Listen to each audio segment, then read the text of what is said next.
Welcome to the InfoWars Nightly News. It is Tuesday, January 12th, 2016, and I'm Leanne McAdoo. Here's what's coming up tonight. Tonight, report. The Common Core curriculum is just a scheme to sell more textbooks. Then, Alex Jones reviews the film The Revenant. After that, a new development in Hillary's email scandal. And the truth is out there. The new season of The X-Files is to focus on factual conspiracies that are not always theories. That's next. X-Files reveal has controversial new theories. Chris Carter on his hit Fox Return, which warns of UN takeover and links to 9/11 and other things, chemtrails, you name it, and then they just go on to say that it's based on Alex Jones. And then it goes on to say that the topics... Clean, pure drinking water. You can't survive without it. But where do you get it? Alexa Pure Pro is a brand new, groundbreaking, gravity-fed water filtration system that is like no other. The Alexa Pure Pro transforms water from virtually any fresh source into clean, healthy drinking water, pairing the unprecedented superfiltration power of an all-new gravity block core with a hybrid chromatic shell. It removes up to 99.999% of impurities, including bacteria, viruses, fluoride, disinfectants, volatile organic contaminants, and hormones. Filter capacity up to 5,000 gallons. Stainless steel construction, easy assembly, low maintenance. Replacement filters are simple to install. And now, as part of an exclusive limited time introductory offer, you can save $20 off the retail price and get free shipping. This is a limited time offer, so order your unit today and receive free shipping and $20 off. Go to InfoWarsStore.com or call 888-253-3139. Well, InfoWars fans are going to be in for a real treat with the return of The X-Files. Now, the 6-episode series is going to be airing on Netflix, and they're basing one of their main characters off of Alex Jones and InfoWars. Now, here is what the creator, Chris Carter, has to say. This character is eventually going to sway Mulder and Scully to adopt a new conspiracy that lays a framework for the whole entire series. The theories are going to evolve around global warming, war in the Middle East, NSA spying, chemtrails, which they're calling aerial contaminants, police militarization, supposed FEMA prison camps, and the eventual military takeover of America by a UN-like group of multinational elites. So, I mean, does that not sound exactly like they probably wrote this entire series based off of just watching InfoWars and listening to Alex Jones? He says this conspiracy theory plays a little bit like Oliver Stone during his JFK fever pitch, only if the source material was InfoWars instead of UFO lore. But the creator, he says, we live in a citizen-4 world now. We've given up certain rights and freedoms because we want the government to protect us after 9/11. We see the admitted spying by the government. These are not things we're making up, and it informs everything Mulder and Scully are doing. So this is pretty interesting, and also he admits that he thinks the UN takeover threat is actually quite plausible. He says the idea of a new world order is relevant, and when we suggest the show is embracing right-wing theories, he counters that, and he says, I don't see Alex Jones as right-wing. I see him as a libertarian.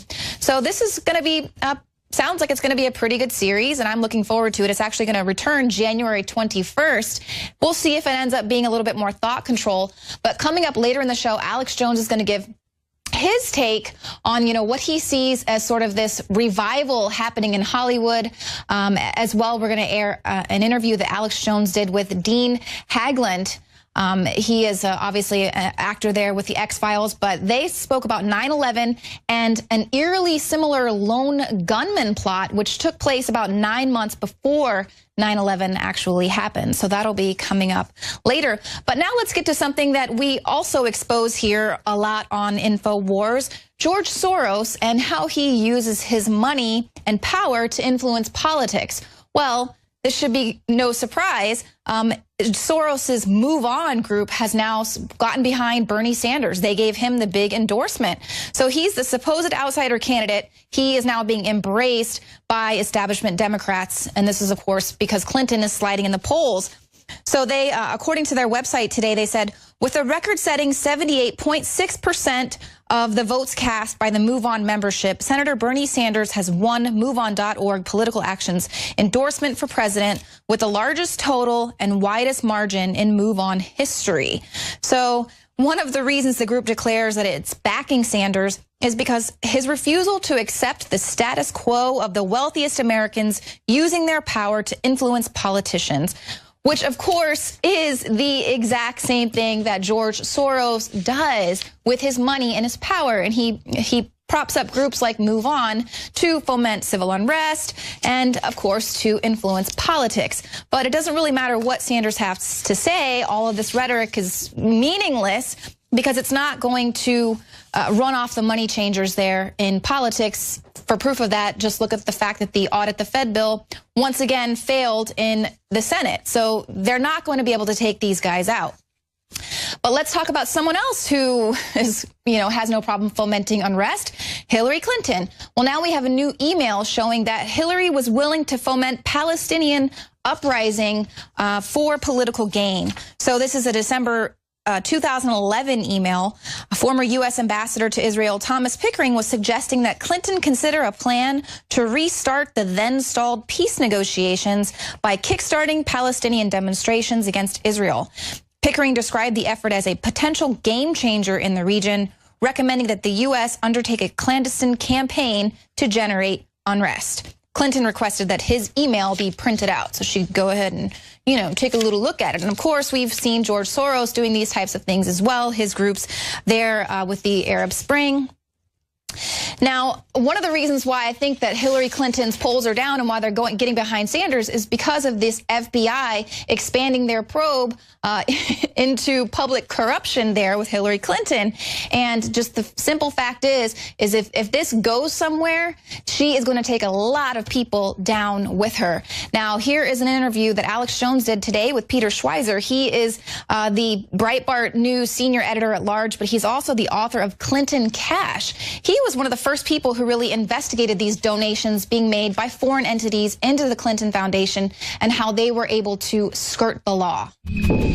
Well, so the Clintons have figured out a way. They set up this foundation, the Clinton Foundation, and Bill Clinton hits the lecture circuit.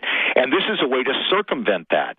So they can't get African dictators. They can't get corrupt people that are international fugitives to give money to their campaigns. But they can get those people to give to their foundation, and they can get those people to give Bill Clinton inflated speaking fees as a conduit for bribery, as opposed to giving to their political campaigns. And that's what they've done. And the level of corruption, it involves the Russians, it involves organized crime, it involves African warlords.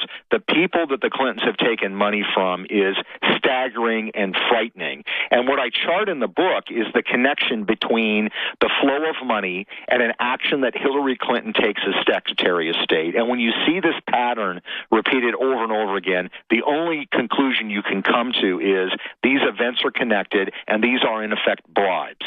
Well, Alex, look at the recent public corruption cases that we've had. Governor McDonnell in Virginia, or Senator Menendez in New Jersey, or you have the governor of Oregon, Kitzhaber, who resigned. In all of those cases, you had, a few examples where they took money that they legally could take, but they took favorable actions for the benefit of the donor.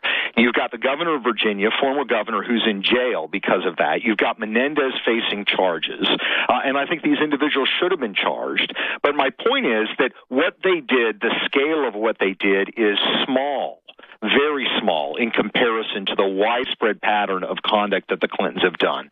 The dollar amounts are bigger. The people that they're taking the money from are far more nefarious. The favorable horrible actions that Hillary took as Secretary of State are far worse. One of the cases that I highlighted in the book, and that the New York Times, of all people, has confirmed in a 4,000-word front-page piece, is the Clintons got $145 million from the shareholders in a small uranium company that wanted to sell their assets to the Russian government. Hillary Clinton's State Department was required to sign off on that deal, and they did.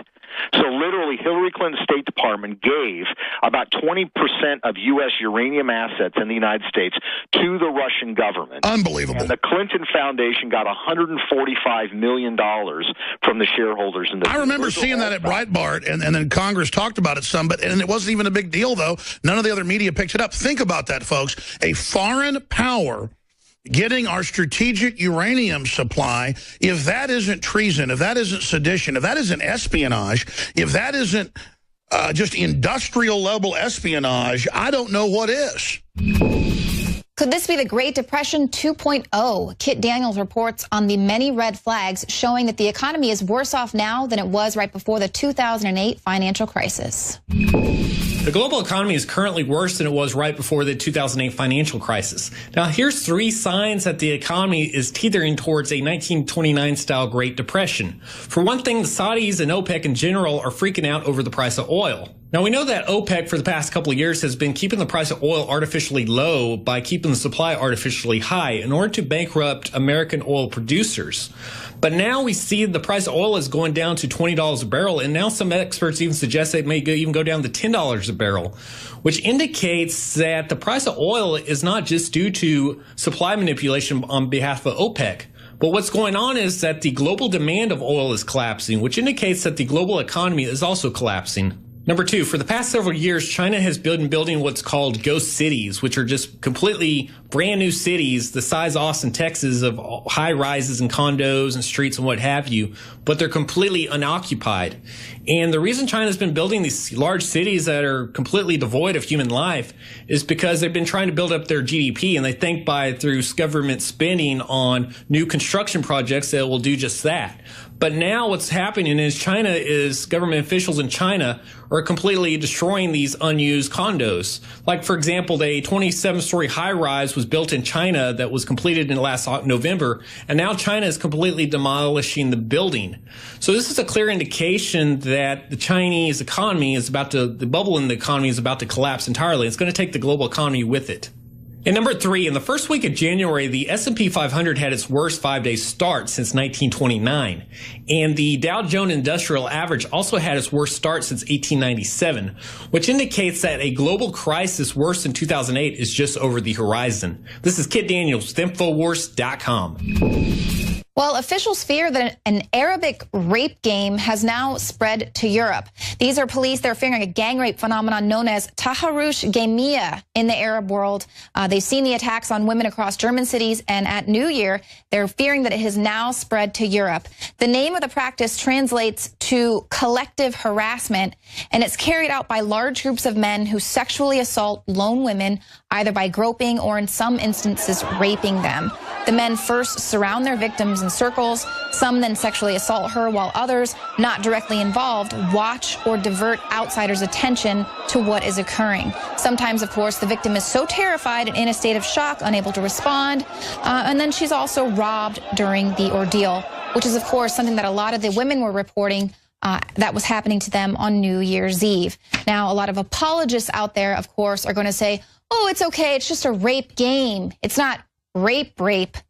So here's the big problem now that you are importing to the West. The United Nations proudly declared on their Twitter account that 2015's most popular book from the United Nations Dag Hammarskjöld Library to be none other than the Ramona Pedretti classic Immunity of Heads of State and State Officials for International Crimes. The UN moronically tweeted, "This is an academic book concerning international laws on immunity." James Diet tweeted back, "Yes, but the question we are asking is why so many people are checking it out." United Nations has no proper response outside of the self-important notion that UN officials needed to do research on the matter. Are they arrogantly bragging, or are they really that stupid? It appears that UN officials are keen on the knowledge of avoiding prison for crimes against humanity. Meanwhile, the London Independent reports officials have learned about what appears to be a fresh scandal. Investigators discovered this month that at least 4 UN peacekeepers in the Central African Republic allegedly paid young girls as little as 50 cents